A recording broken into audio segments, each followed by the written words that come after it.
Declared dead not once but 3 times, a young boy defied the impossible and came back to life, only to reveal a chilling message he claims came straight from Jesus. His story is terrifying, with details that will make you question everything you think you know about life, death, and what lies beyond. What horrifying truth did he bring back from the other side, the tragic day that changed everything? It was a Sunday morning like any other for the Whitley family in 1997. The sun was shining, the roads were calm, and life felt, well, routine. Julie Whitley and her husband, Andy, had just wrapped up a peaceful morning at church and were heading home with their son Landon, who was seated in the back of the family car. But as they made their way through a quiet intersection, that sense of peace shattered in an instant. Without warning, an ambulance raced into the intersection, its sirens blaring like an alarm for the chaos about to unfold. The driver of the emergency vehicle, in a desperate hurry to save another life, didn't see the Whitley family's car until it was too late. The impact was devastating. Metal crunched against metal, glass sprayed like a violent storm, and the car spun out of control. When it finally came to a halt, the wreckage looked more like a crushed tin can than a vehicle. The serene morning had turned into a scene of unimaginable tragedy. First responders rushed to the scene, their faces grim as they assessed the devastation. Andy Whitley was declared dead on the spot. His life ended in a split second, leaving behind a grieving wife and a son whose fate hung by a thread. Julie, trapped in the twisted remains of the car, was alive but critically injured. Meanwhile, little Landon's limp body was pulled from the back seat, lifeless. The paramedics worked frantically, trying to resuscitate the young boy, but the odds weren't in their favor. At the hospital, doctors delivered the crushing news. Landon had no pulse. He was declared clinically dead. Julie, barely conscious herself, was told she had lost both her husband and her son in a single brutal morning. But as the medical team prepared to call time of death, something happened that defied their expectations. Landon's tiny body stirred, and his heart began to beat again. Against all logic, the child they had just pronounced dead was back. But this wasn't the end of Landon's journey, not by a long shot. Over the next few hours, Landon's heart would stop 2 more times. Each time, the doctors would fight to revive him, pulling him back from the brink of death. It was as if he were caught in a tug-of-war between 2 worlds, one pulling him toward the afterlife, and another desperately clinging to him on Earth. After the 3rd revival, the medical staff couldn't believe what they were witnessing.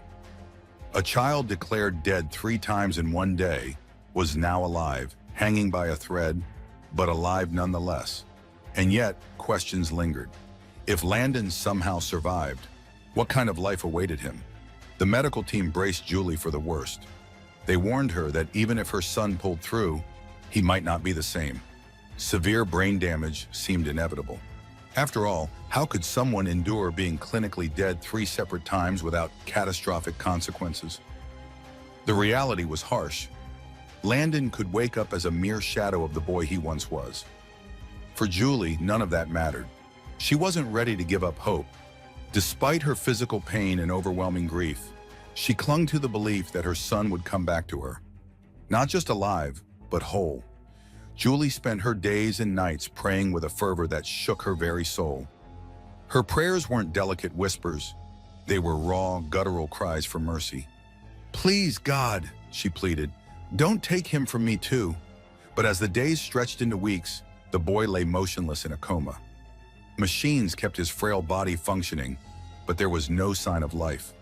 To the doctors, it seemed like Landon's spirit had already left, and his body was simply refusing to admit defeat. Yet Julie's faith never wavered. She kept her vigil by his bedside, holding his tiny hand, willing him to return. This raises the question, what was happening to Landon during those silent, lifeless weeks? Could the boy who had been pronounced dead 3 times have seen something none of us ever have? And if so, what would he remember when, or if he woke up? Declared dead, not once but thrice. The story of Landon Whitley takes an extraordinary turn with his 3 brushes with death, moments that defy both medical science and our understanding of life itself. Each time Landon was declared clinically dead, it seemed as though his journey was reaching its conclusion. only for the unthinkable to happen. He came back. But what exactly unfolded during those harrowing hours at the hospital?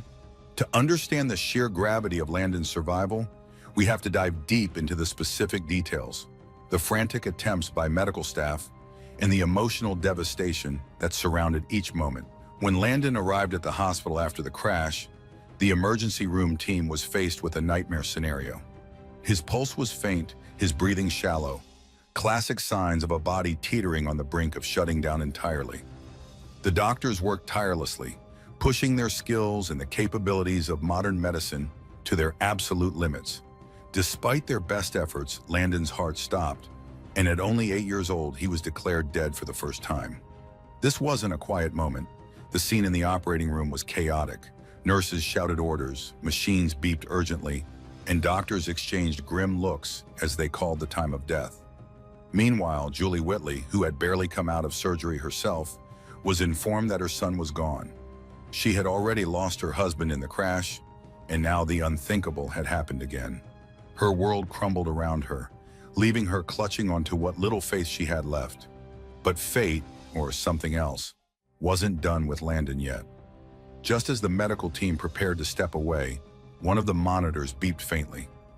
A nurse noticed the flicker of activity and yelled for the team to return. Landon's heart was beating again. Shock rippled through the room as the doctors scrambled to stabilize him. How could a child declared clinically dead just minutes ago suddenly have a pulse? The joy was short-lived. Less than an hour later, Landon's heart stopped again. This time, the doctors were ready to call it for good. After all, reviving someone once is rare enough, but twice? That kind of miracle doesn't happen. Yet in a moment that defied all logic, Landon's heart started again. It wasn't strong, and it wasn't steady, but it was unmistakably there. Against all odds, he was alive. Barely, but alive. Julie was kept in the dark about much of what was happening. Still recovering from her own life-threatening injuries, she was too weak to comprehend the full extent of her son's condition. The staff debated whether to tell her everything, fearing it might worsen her already fragile state.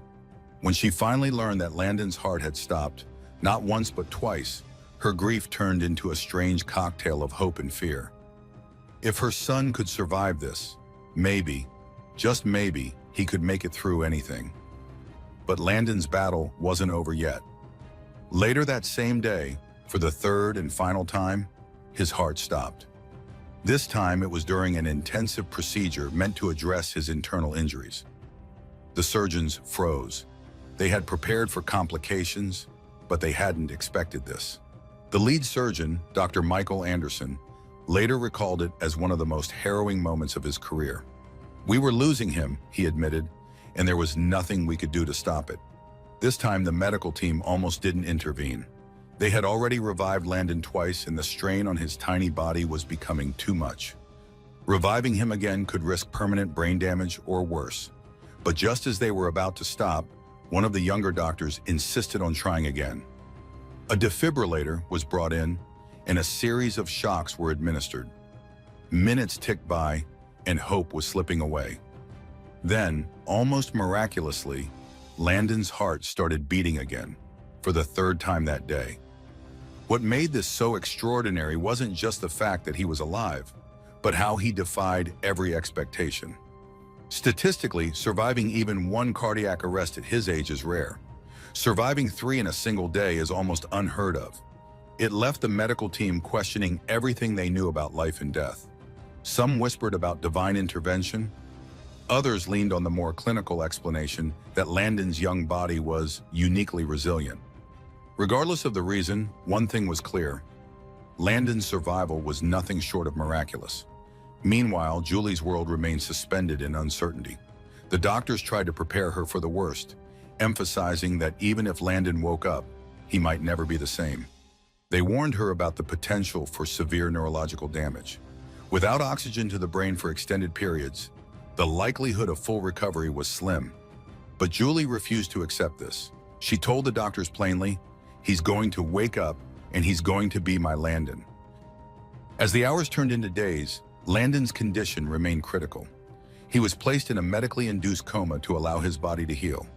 Machines breathed for him, monitored his vitals, and kept him alive. Every beep and whir of the hospital equipment served as a reminder of how fragile his life had become. Julie, unable to leave her bed, spent those days in constant prayer. She didn't care what the doctors said. She believed her son was fighting to come back to her. What Julie couldn't know at the time was how close Landon had come to slipping away permanently. Each time his heart stopped, he described later, it felt like he was being pulled into another place, a place that wasn't Earth. Although he couldn't fully explain it, Landon would later recount vivid memories of what he experienced during those moments of death. But those revelations wouldn't come until much later. For now, his battle was purely physical. The strain on the Whitley family extended far beyond the hospital room. News of the accident had spread throughout their community, and friends and neighbors rallied to support Julie and Landon. Church groups organized prayer vigils, family members flew in from out of town, and even strangers sent cards and flowers to the hospital. But no amount of support could ease the weight of Julie's grief. She had lost her husband, and now she teetered on the edge of losing her son. The only thing she could do was wait and hope. As Landon remained in a coma, the medical team continued to monitor him around the clock. Every day felt like a tightrope walk, balancing between progress and potential setbacks. Julie held onto every scrap of good news, no matter how small. A slight improvement in his oxygen levels, a decrease in swelling. Each tiny victory became a lifeline. But as the days turned into weeks, questions began to emerge. What had kept Landon alive? Was it sheer luck, medical expertise, or something more profound? And if he did wake up, would he remember anything about those moments when his heart had stopped? It was a mystery that haunted the minds of everyone involved. For Julie, the answer didn't matter. She just wanted her son back. One of the most haunting aspects of Landon's story is the eerie sense that something larger was at play. Several members of the medical team admitted privately that they had never seen anything like this before. Some even described feeling a strange energy in the room during Landon's resuscitations, as though something beyond their comprehension was guiding the process. Of course, such claims are impossible to verify, and skeptics dismiss them as emotional reactions to an extraordinary case. But for those who were there, the experience left a lasting impression. As Julie waited for her son to wake up, she clung to her faith more than ever. She prayed not only for his survival, but for a sign, a confirmation that Landon's life still had meaning and purpose. Little did she know that confirmation would come in a way that no one could have predicted. Could Landon's survival truly be attributed to luck? Or was there something more divine at work? And what secrets would he bring back from the edge of death? A journey beyond life and death. Now, clearly, Landon Whitley's journey was no ordinary tale of survival. What unfolded as his body lay lifeless and tethered to machines in a cold hospital room defies explanation. With his heart stopped 3 times and doctors all but surrendering to the inevitable, Landon's consciousness was drifting elsewhere. Where he went and what he encountered would later send chills down the spines of anyone who heard his story. But for now, only Landon knew where he had been, and it wasn't Earth. When Landon finally awoke weeks later, he spoke of a place unlike anything described in textbooks or medical journals. It wasn't simply darkness or a void, nor was it some generic light at the end of the tunnel. Landon claimed to have entered a realm teeming with vivid details, a place where the boundaries of life and death blurred. He described it as a field of endless light, but not the harsh, artificial glare of hospital bulbs. This light was soft, warm, and alive, as though it had a presence of its own. Everything shimmered, every color pulsed with an intensity beyond earthly comprehension. Strangely, Landon said he didn't feel fear. For a boy who had just endured unimaginable trauma, his first memory of this place was one of overwhelming peace. But that serenity was quickly eclipsed by something more extraordinary. As he wandered through the ethereal landscape, he began to notice figures emerging from the radiance. They weren't strangers. Landon recognized them, though he couldn't explain how. Some he later identified as distant relatives who had passed long before his birth, their faces familiar in ways that defied logic. But among them were 2 smaller figures, children who greeted him with warm smiles. Landon hesitated when he recounted their presence. The way he described them sent chills through the room. He had never seen these children before, yet he felt an unshakable connection to them. Their appearances were specific, down to the way their hair curled or how their eyes sparkled. When he described this to his mother later, Julie froze. Landon was detailing two miscarried siblings she had never told him about. It wasn't a coincidence. He knew details no 8-year-old could fabricate, but the weirdness didn't stop there. The figures weren't just standing idly by, they seemed to communicate, though not with words. Landon later struggled to explain it, saying it was as if their thoughts were directly planted into his mind. They told him he wasn't supposed to stay, that his time hadn't come yet. They assured him there was still something he needed to do, though they didn't elaborate. The only clear message they left him with was this: he would see them again. As Landon moved further into this mysterious realm, the light grew brighter, and the air seemed to hum with an unearthly energy. The next figure he encountered changed everything. Landon said he immediately knew who it was, though he had never seen this person in life. It was Jesus. His presence was unlike anything Landon had experienced in this place. Radiating light and love, the figure seemed to communicate directly to Landon's soul, bypassing the need for spoken words entirely. Landon described how Jesus showed him glimpses of a life he hadn't yet lived. It was as if he were watching flashes of a movie reel, but this was no Hollywood production. These were scenes of his future, moments he hadn't yet experienced, but would someday. The message was clear. Landon's life still had purpose, and his mission was far from over. Jesus told him to return to earth and share what he had seen, to spread a message of hope and faith to a world that so desperately needed it. But here's where the mystery deepens. Landon claimed that there was more to this place than peace and divine encounters. He said he felt the presence of something darker, lurking at the edges of his vision. It never approached, never interfered, but its existence was undeniable. When asked later, Landon struggled to articulate this feeling. Was it a warning? A reminder of the stakes at hand? Or was it something else entirely? Whatever it was, the mere mention of it left those who heard his story questioning the nature of what lies beyond. And yet, just as suddenly as it began, Landon's journey came to an end. He described being pulled back, as if an unseen force were yanking him away from the radiant landscape. He tumbled through what he could only call a tunnel, a vortex of light and warmth that deposited him back into his broken, fragile body. When he opened his eyes, the harsh fluorescent lights of the hospital room greeted him. Landon was back, but the boy who returned wasn't the same as the one who had left. What secrets had Landon brought back with him? And would the world believe the message he had been sent to deliver? The miraculous return. The moment Landon opened his eyes, the hospital room fell silent.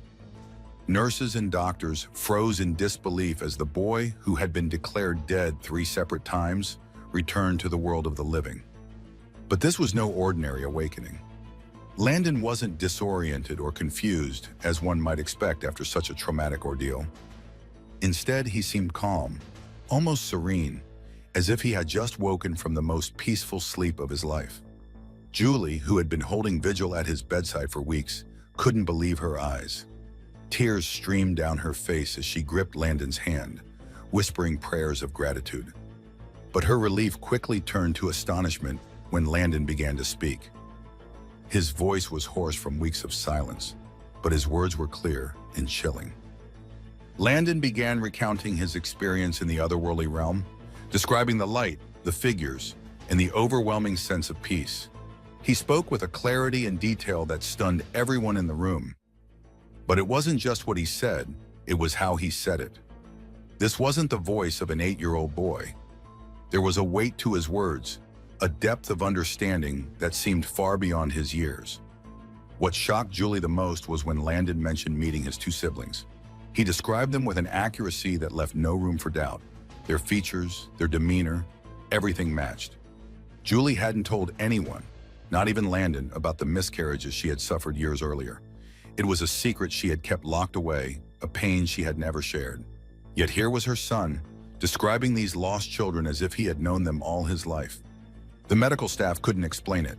Near-death experiences weren't unheard of, but Landon's account was unlike anything they had encountered before. He spoke of golden streets, angelic beings, and a love so profound it brought tears to his eyes even as he recounted it. But what left the room in stunned silence was when Landon described his encounter with Jesus. His words carried a conviction that sent shivers down spines. He didn't just believe in what he had seen, he knew it to be true. And yet, not everyone was ready to accept Landon's story. Skeptics within the hospital staff began whispering theories. They suggested that Landon's visions were nothing more than the hallucinations of a brain deprived of oxygen. They pointed to scientific studies on near-death experiences, citing chemical reactions and neural activity as possible explanations. But even the most hardened skeptics couldn't explain the details Landon provided, details he had no way of knowing. As word of Landon's story spread, it began to draw attention beyond the hospital walls. Friends, family, and even strangers came to visit, hoping to hear his account firsthand. Some came seeking comfort, hoping his story would confirm their belief in an afterlife. Others came out of sheer curiosity, unable to resist the allure of a tale that defied logic. But regardless of their motivations, everyone left with the same sense of awe. There was something about the way Landon spoke, his calm assurance, his unwavering conviction, that made it impossible to dismiss his words. Julie, meanwhile, was grappling with her own mix of emotions. While she was overjoyed to have her son back, she couldn't escape the grief of losing her husband. Andy's absence was a void that no miracle could fill. And yet Landon's words brought her a strange sense of peace. He described seeing Andy in the radiant realm, standing among the figures of light. Landon said Andy had smiled at him, a smile that spoke of love and reassurance. "He's okay, Mom," Landon told her. "He's safe." Despite the comfort his words brought, Julie couldn't shake the questions that lingered. Why had Landon been chosen for this experience? Why had he been sent back while Andy had been taken away? Was there a reason behind it all, or was it simply chance? The answers remained elusive, hidden within the mysterious puzzle of events. Landon, for his part, seemed to carry a new sense of purpose. He didn't just recover, he thrived. Against all medical predictions, he regained his strength, his memories, and his personality. But there was something different about him now. He spoke with a wisdom that seemed almost otherworldly, as if his brief journey beyond life had left an indelible mark on his soul. And then came the message. Landon claimed Jesus had given him a mission, a purpose to fulfill upon his return to Earth. He was to share what he had seen, to spread a message of hope and faith. It was a task he took seriously, even as a child. But the question remained, would the world be ready to hear what Landon had to say? Visions of heaven and family reunited. Landon's descriptions weren't vague or dreamlike. They were sharp, eerie, and left no room for misinterpretation. What Landon experienced wasn't just an abstract feeling of peace. It was a journey through a realm so mysterious and otherworldly that it raised more questions than answers. And what he saw there? Let's just say it sent chills down the spine of everyone who heard him recount it. The first thing Landon described was the light. But this wasn't your typical bright light at the end of the tunnel cliché. This light felt alive. Landon said it wasn't just something you saw, it was something you felt. It wrapped around him like a warm blanket, making him feel safe and, oddly enough, at home. The air itself seemed to hum with an unexplainable energy, a frequency that resonated deep inside him. But as welcoming as it seemed, Landon quickly realized he wasn't alone. In the distance, shadowy figures began to emerge. At first, they were indistinct, almost like silhouettes against the shimmering light. But as Landon moved closer, they took form. These weren't strangers. They were people he somehow knew, even though their faces didn't quite make sense to him at first. He later described them as family members who had passed away long before he was born. These weren't just random ancestors, though. Landon said they exuded a kind of familiarity that made him feel like he had known them his entire life. Among these figures were two small children. Landon's voice would tremble when he talked about them later because their presence was the most haunting of all. They didn't speak with words, but their smiles carried an unmistakable warmth. He described the way their tiny hands reached out to him, almost as if they were welcoming him. But here's the kicker. Landon had no siblings, or so he thought. Yet these two children radiated a bond that only siblings share. When Landon finally told his mother, Julie, about these children, her reaction was anything but casual. He described their faces, their hair, their laughter, and Julie froze. Tears streamed down her face as she realized what Landon was saying. These weren't random children. They were the siblings he was never supposed to know about. Julie had suffered 2 devastating miscarriages years before Landon was born. A chapter of her life she had kept locked away. She had never spoken about them, not to her friends, not to her family, and certainly not to Landon. Yet here he was, recounting their appearances with details that no child could possibly fabricate. And then there was the landscape. Landon said heaven wasn't just a single space. It felt like it stretched on forever, as though it were infinite yet somehow intimate. He described roads paved with gold, but not the kind of gold you'd find on Earth. This gold didn't reflect light. It seemed to produce it. The air wasn't just something you breathed. It was something you could feel, like a soothing current wrapping around your body. But the most chilling detail? Landon said the entire realm was alive. The trees seemed to hum. The sky wasn't just above him, it enveloped him. Everything felt interconnected, as if the very fabric of heaven was made of something greater than what humans could comprehend. Yet for all its beauty, there was a strange sense of purpose hanging in the air. Landon felt like every step he took, every figure he saw, was leading him somewhere. And then he saw him, a figure unlike any other. Landon said the presence of Jesus wasn't something he needed to question. He just knew.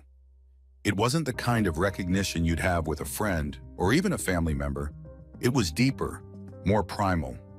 Jesus didn't speak with words, but his presence filled Landon with a sense of calm so profound it was almost overwhelming. Landon described how Jesus radiated love, but not the kind of love we're used to on Earth. This was a love that seemed to pierce through every part of him, as though it could see every fear, every doubt, and every mistake, and love him anyway. Jesus didn't just stand there. He showed Landon glimpses of something that would haunt him for years to come. Landon said it was like watching a movie of his life, but not just the parts he had lived. He saw moments he hadn't yet experienced, decisions he hadn't yet made. It was as if his future was laid out before him, not as a path he was forced to follow, but as one he was being gently guided toward. One of the most haunting scenes Jesus showed him was of a world filled with pain. Landon described seeing Earth, but it wasn't the Earth he remembered. It was darker, colder, as if it were weighed down by the collective suffering of humanity.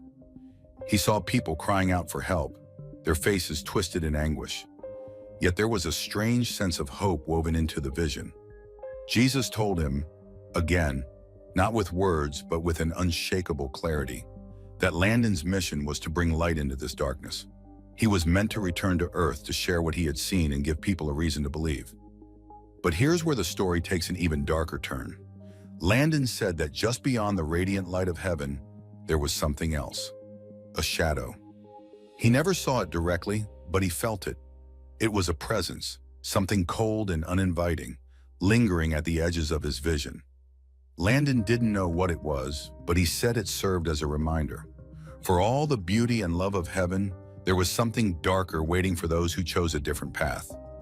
The realization sent a chill through him, even in the warmth of heaven's glow. When Landon finally asked Jesus if he could stay, the answer wasn't what he expected. Jesus told him it wasn't his time yet. Landon said he felt torn. On one hand, he didn't want to leave this place. It felt more like home than anything he had ever known. On the other hand, he knew he had a responsibility waiting for him back on Earth. Jesus told him he still had a purpose to fulfill, a message to deliver. And then, just like that, Landon was pulled away. The transition back to his body wasn't gentle. Landon described it as being yanked through a tunnel, a vortex of light and sound that grew louder and more intense with every passing moment. And then suddenly, he was back in the hospital, surrounded by the harsh fluorescent lights and the worried faces of doctors and nurses. But Landon came back with a story that left everyone around him speechless. His mother, his doctors, even strangers who heard his account couldn't believe the details he shared. How could an 8-year-old boy describe roads of gold, angelic figures, and conversations with Jesus in such vivid detail? And more importantly, how could he have known about the siblings his mother had lost? Landon's story was unnerving. It forced people to question everything they thought they knew about life, death, and what happens in between. And for those who were willing to listen, it carried a message that was impossible to ignore. But if Landon's initial vision of heaven was so peaceful and perfect, why was there a shadow lingering at its edges? Could it be a warning, or was it something more sinister? A profound encounter with Jesus. Now, we all know that Landon Whitley's experience didn't just involve golden streets and angelic figures. It went far deeper, far stranger, and far more profound. When he spoke of his encounter with Jesus, it wasn't with the kind of awe or fear you'd expect from an 8-year-old. Instead, Landon described the meeting with an eerie calmness, as though the event had been etched into his very soul. What he revealed about this moment would leave even the most skeptical listeners questioning their beliefs. But the encounter wasn't just comforting. It carried a message so powerful and mysterious that it sent shivers down the spines of everyone who heard it. Landon claimed that when he first saw Jesus, he didn't need an introduction. It wasn't like meeting a stranger or even a family member. It was an instant, undeniable recognition. "You just know it's him," Landon explained later. He described Jesus as radiating a light so intense and pure that it didn't hurt to look at. It felt like it was pulling you in, wrapping you in something far beyond what we know as love. It wasn't just love. It was a force, a presence that stripped away every ounce of fear, doubt, and pain. The first thing Jesus communicated was reassurance. Landon said he felt a wave of calm wash over him, as if every question and doubt he'd ever had disappeared in an instant. But that calm was quickly replaced by something else, a sense of urgency.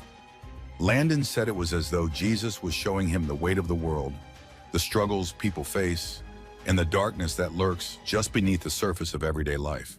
It wasn't a warning exactly, but it wasn't comforting either.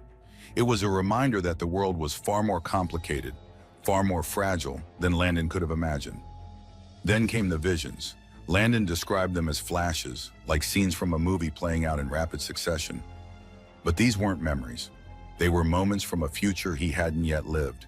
He saw himself growing older, making choices, and facing challenges that felt impossibly distant from the life he knew as a child. He saw people he didn't recognize, places he'd never been, and events that hadn't yet happened. It was overwhelming, but it was also clear. These weren't just random glimpses. They were moments he was meant to prepare for. One of the most chilling visions Landon described was of a world consumed by chaos. He saw cities crumbling, people crying out for help, and a darkness spreading across the earth. But amidst the chaos, there was a light, a faint, flickering hope. Jesus showed him that this light was something real, something tangible. And then came the message that would haunt Landon for the rest of his life. "You have to go back," Jesus told him, not with words, but with that same unshakable clarity. Landon said the meaning was so clear it felt like it had been burned into his soul. You have a mission. You need to tell people what you've seen. You need to let them know that heaven is real, that there's a purpose, and that they're never alone. But the message wasn't just about hope. It carried a sense of urgency that Landon couldn't shake. Landon begged to stay. He told Jesus he didn't want to go back to earth, didn't want to leave the peace and love he felt in that place. But Jesus was firm. "It's not your time," he said. Not with a voice, but with a feeling so powerful that it left no room for argument. Landon said he felt as though Jesus was looking straight through him, seeing every part of who he was, and still loving him completely.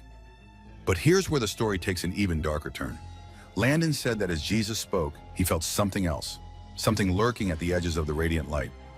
It was cold, heavy, and entirely out of place in the warmth of heaven. Landon described it as a shadow, not a physical one, but a presence. It didn't approach, didn't interfere, but it was there, watching, Landon later said it felt like a reminder, a stark contrast to the love and peace he had been immersed in. He couldn't tell if it was a warning or a test, but its existence was undeniable. Jesus didn't acknowledge the shadow, at least not directly. Instead, he focused entirely on Landon, showing him glimpses of what his life could be if he embraced his mission. Landon said he saw people smiling, crying, laughing, all because of the message he had been sent to deliver. But he also saw the weight of what it meant to return. He would face doubt, skepticism, and even ridicule. He would carry the burden of knowing what lay beyond, all while living in a world that might never fully believe him. And then, just like that, it was over. Landon described being pulled away from Jesus as though an invisible force was yanking him backward. The warmth, the light, the overwhelming sense of love, it all faded as he tumbled through a tunnel of light and sound. He said it felt like falling, but not in a scary way. It was more like being guided, like something was gently placing him back where he was supposed to be. When Landon opened his eyes, he was back in the hospital, surrounded by the beeping of machines and the worried faces of doctors and nurses. But he wasn't the same. The boy who had been declared dead 3 times had returned with a story that would change not only his life, but the lives of everyone who heard it.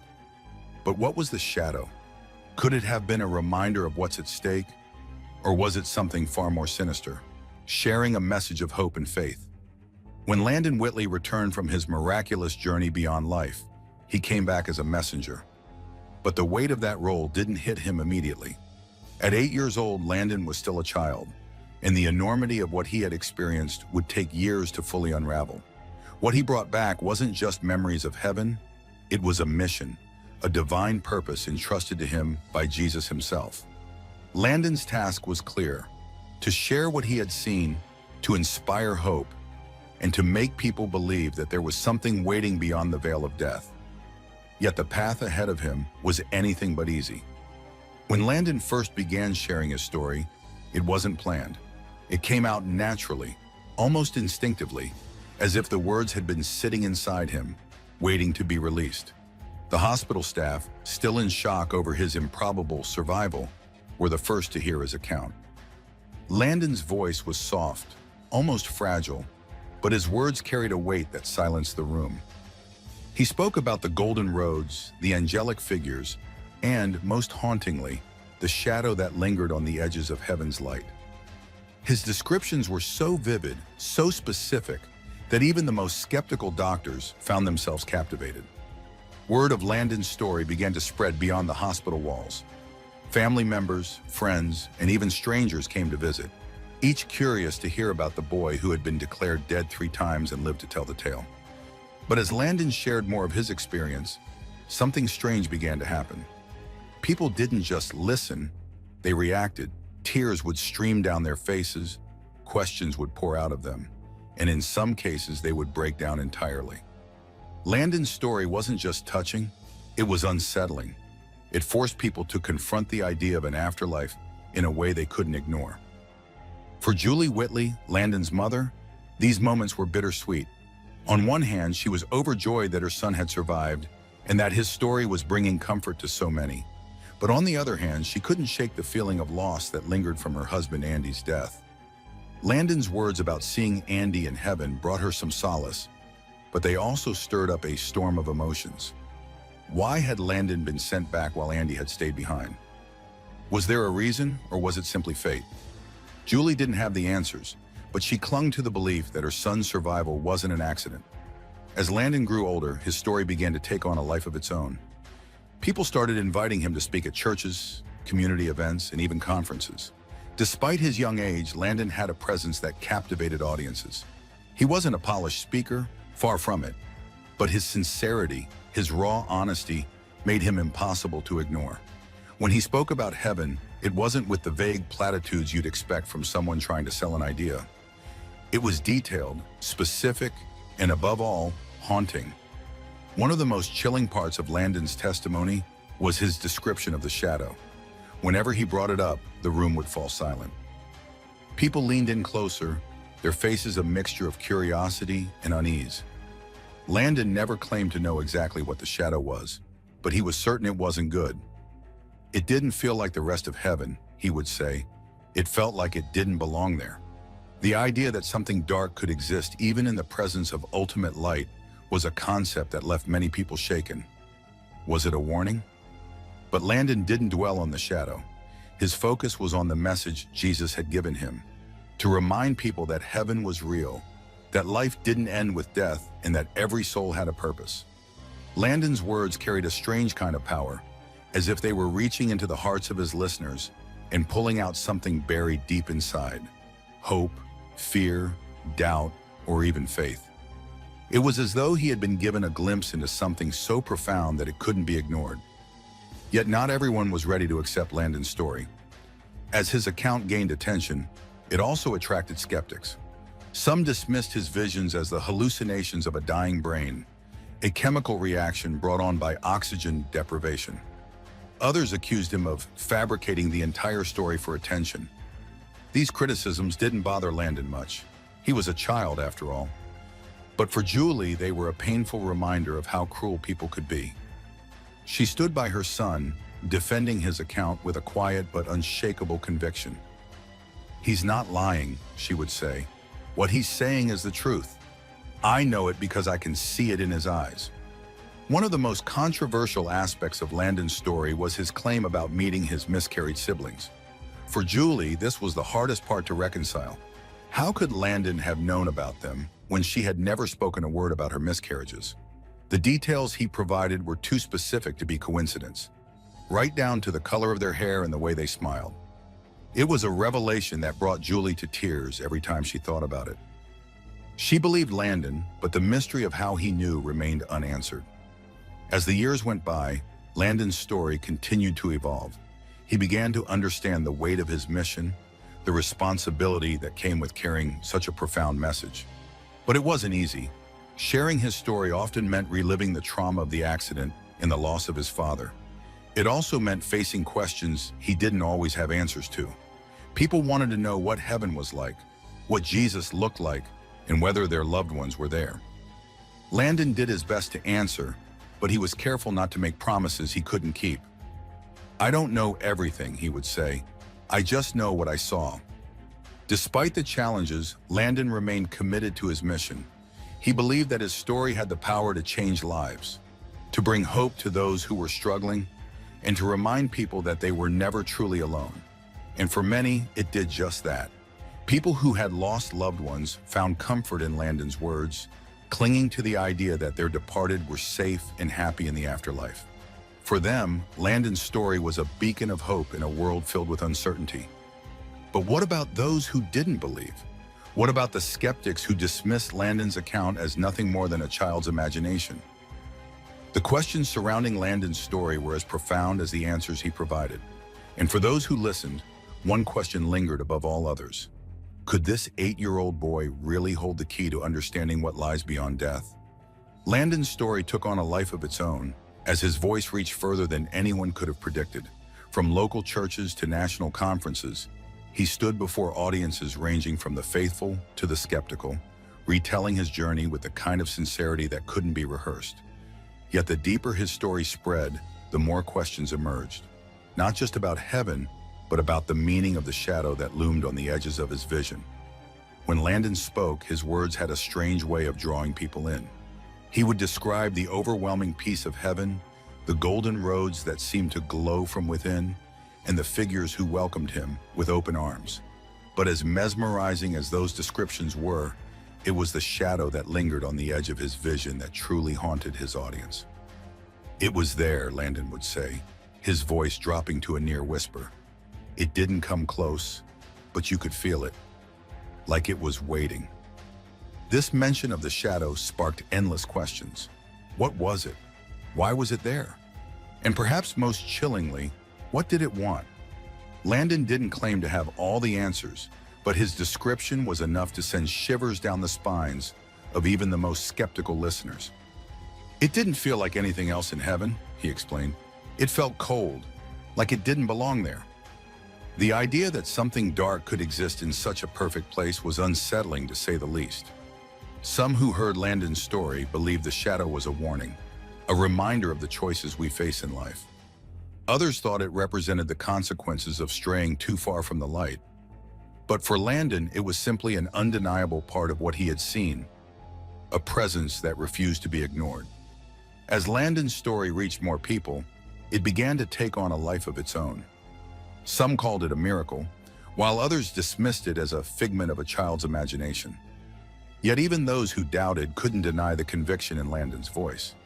He spoke not as someone who wanted to be believed, but as someone who needed to share what he had experienced. "I'm not trying to convince anyone," he would often say. "I'm just telling you what I saw." Despite his young age, Landon seemed to carry a wisdom that was far beyond his years. He would often talk about the love he felt in heaven, describing it as something that surrounded him, filled him, and became a part of him. "It wasn't like the love we have here," he explained. "It didn't depend on anything. It was just there, like it had always been there and always would be." This description resonated deeply with many of the people who heard his story. For those who had lost loved ones, Landon's words were a source of comfort. They clung to the idea that their departed family members were safe, happy, and surrounded by this all-encompassing love. He often spoke about the mission Jesus had given him, the sense of urgency that came with his return to earth. "He told me I had to tell people what I saw," Landon said, "that heaven is real, that there's a reason for everything, and that we're never alone." This mission wasn't just about spreading hope.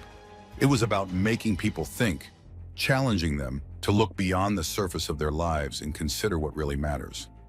But not everyone was ready to hear Landon's message. As his story gained attention, it also attracted skeptics. Some dismissed his account as the hallucinations of a dying brain, while others accused him of fabricating the entire experience for attention. These criticisms didn't seem to bother Landon much. "I'm not here to argue," he would say simply. "I'm just here to tell my story." For Julie, however, the skepticism was harder to bear. As Landon's mother, she had seen firsthand the changes in her son after the accident. He wasn't just a child who had survived. He was someone who had been profoundly transformed. "You can see it in his eyes," Julie often said. "He's not the same boy he was before. He's seen something that changed him forever." But for Landon, the details weren't the focus. What mattered most to him was the message he had been sent back to deliver. He wanted people to know that heaven was real, that love was eternal, and that every life had a purpose. "I think that's why I came back," he often said, "to remind people of what really matters." Still, the shadow lingered. Even as Landon spoke about the light, the love, and the peace of heaven, the memory of the shadow remained in the back of his mind. It was a part of his story he couldn't ignore, no matter how much he wanted to. "I don't know why it was there," he admitted, "but I think it's important. I think it's something we're supposed to remember." The shadow became a symbol for many who heard Landon's story. For some, it was a reminder of the choices we face in life, the pull between good and evil, light and darkness. For others, it was a warning, a glimpse into what could happen if we lose our way. But for Landon, it was simply a part of what he had seen, a mystery that remained unresolved. As Landon's story continued to spread, it began to reach people from all walks of life. Some found comfort in his words, while others found themselves questioning their beliefs. But whether they believed or not, one thing was certain: Landon's story had a way of sticking with you. It wasn't just a tale of survival, it was a reminder of the profound mysteries that lie beyond the world we know. And as Landon himself often asked, if heaven is filled with so much light, why was the shadow there at all? Skeptics, believers, and the power of a testimony. Landon Whitley's story became a spark that ignited countless debates, endless emotions, and more questions than anyone could ever answer. On one side, there were those who clung to his every word, desperate for a glimpse of the afterlife. On the other, skeptics picked apart every detail of his account, looking for cracks in the miraculous story. But no matter which side people found themselves on, one thing was certain: Landon's testimony had a power that no one could deny. As Landon shared his story, it didn't take long for it to become the center of attention. Media outlets picked it up, religious groups dissected it, and skeptics in science circles questioned its validity. The mysterious tone of his experience made it irresistible to everyone, whether they believed or not. It wasn't just a story about heaven, it was a story that forced people to confront the unknown, something most of us spend our lives avoiding. What really gave Landon's testimony its staying power wasn't just the vivid details of golden streets or angelic figures. It was the shadow. That lurking presence at the edge of heaven, the one that refused to fully show itself, became the centerpiece of countless discussions. Believers saw it as a warning, a sign of the battle between light and darkness.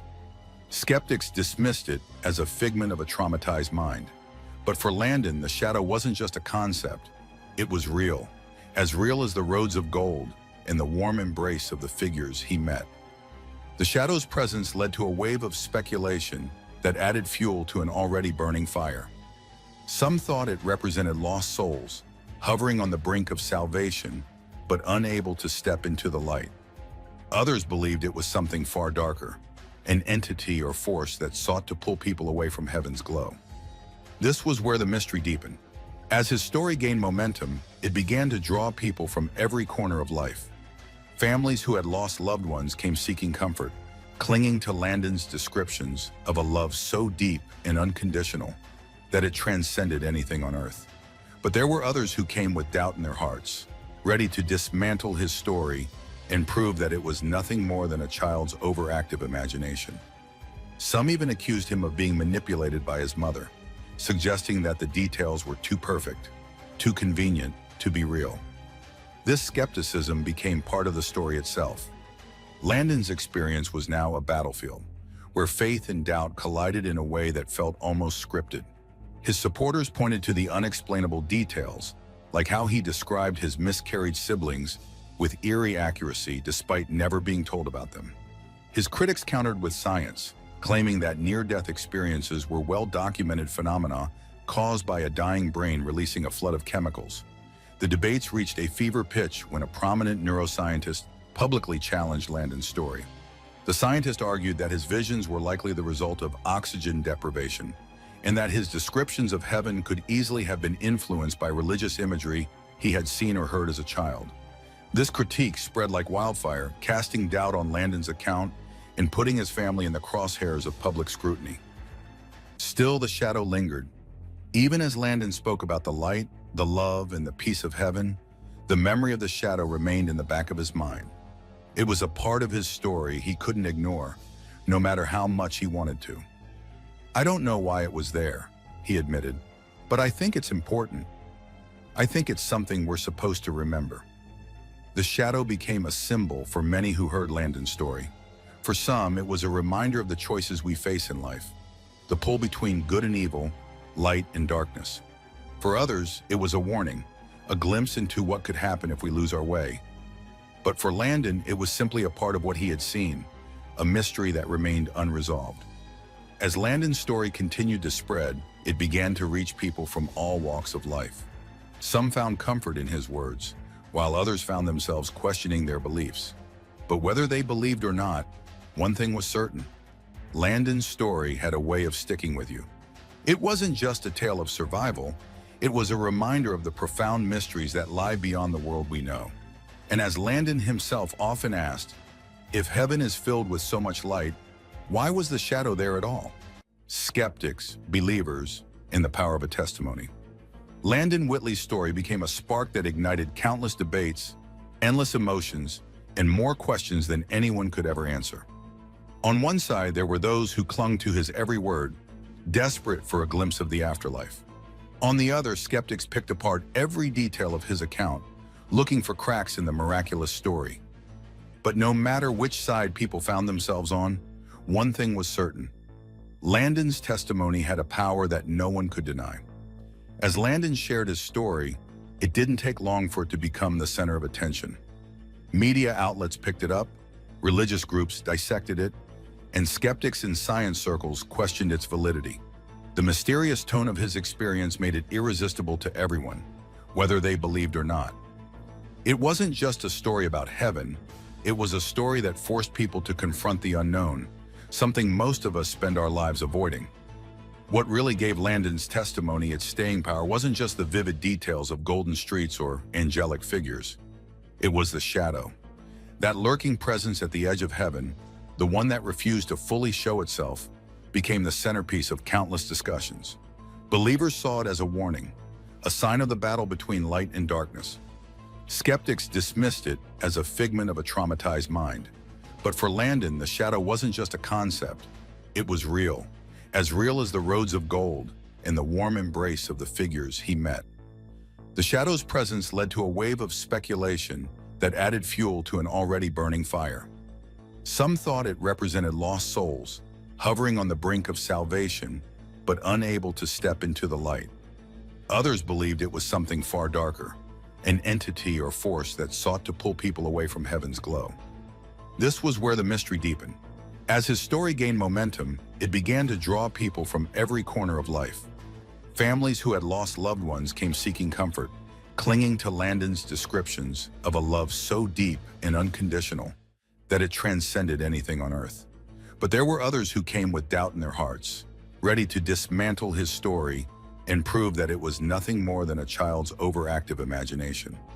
Some even accused him of being manipulated by his mother, suggesting that the details were too perfect, too convenient to be real. This skepticism became part of the story itself. Landon's experience was now a battlefield, where faith and doubt collided in a way that felt almost scripted.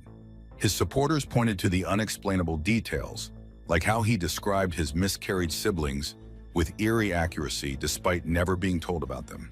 His critics countered with science, claiming that near-death experiences were well-documented phenomena caused by a dying brain releasing a flood of chemicals.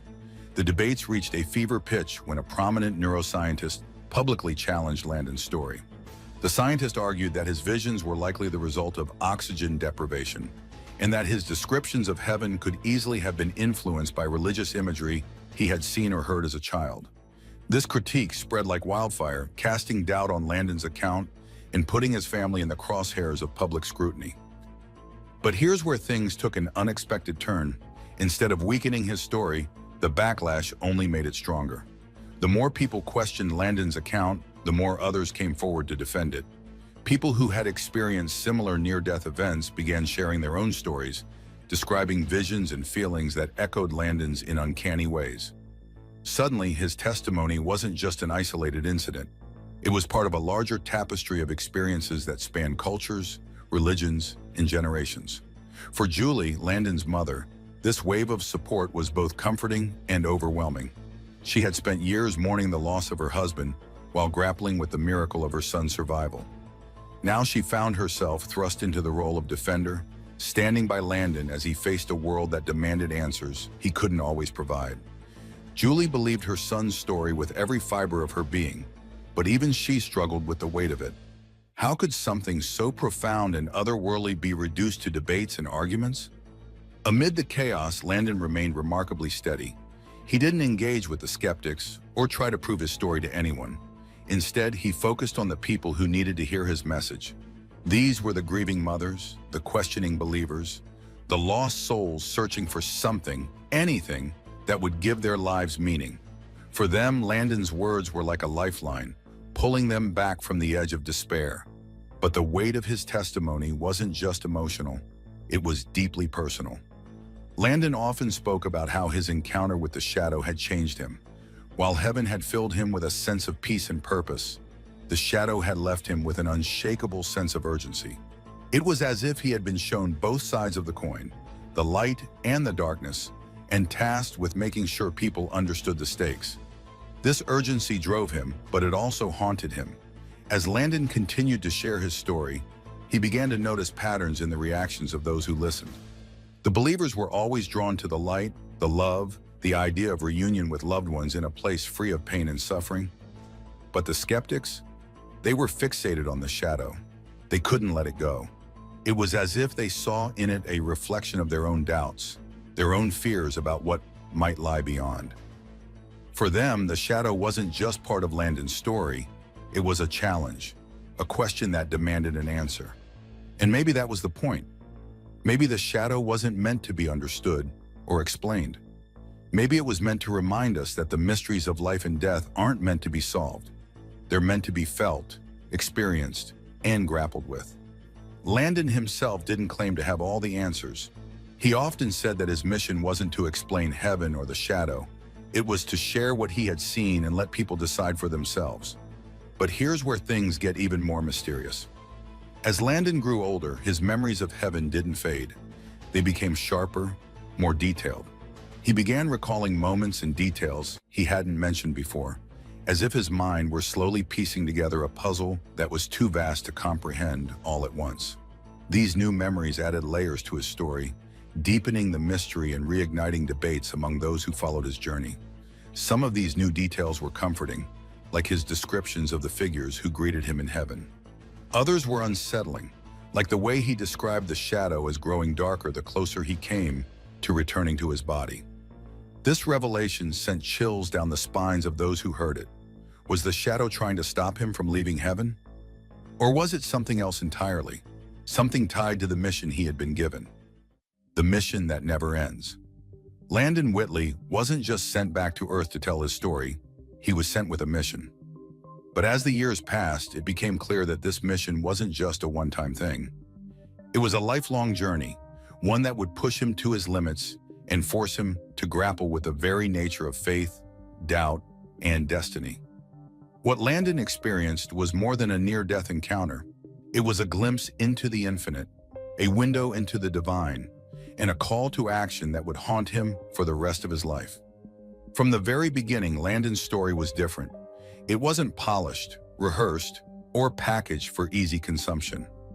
It was raw, eerie, and filled with moments that defied explanation. And yet that's what made it so powerful. Every time Landon spoke, he wasn't just recounting his experience, he was reliving it. The golden streets, the radiant figures, the overwhelming love, all of it came rushing back with an intensity that left audiences spellbound. But as Landon's story grew, so did the questions. Why had he been chosen? Why had he been sent back when so many others weren't? And what did the shadow really mean? These weren't just questions from others. They were questions Landon asked himself over and over as he tried to make sense of the impossible. The answers never came easily, and sometimes they didn't come at all. What did become clear, however, was that Landon's mission wasn't just about describing heaven. It was about challenging people to look deeper, to question their own beliefs, and to confront the mysteries they had spent their lives avoiding. For some, this was a comforting process. For others, it was terrifying. But for Landon, it was necessary. It's not enough to just tell people heaven is real, he once said. You have to show them why it matters. And that's where the real weight of his mission began to show. Landon wasn't just a messenger. He was a reminder, a living, breathing symbol of the thin line between life and death, light and darkness, faith and fear. Every time he spoke, he carried the weight of not just his own experience, but the hopes and fears of everyone who listened. It was a burden he carried with grace, but it was still a burden. One of the most haunting aspects of Landon's mission was the way it seemed to change him. As he grew older, his memories of heaven became more vivid, more detailed, but they also became heavier. The light, the love, the overwhelming peace, it all stayed with him, but so did the shadow.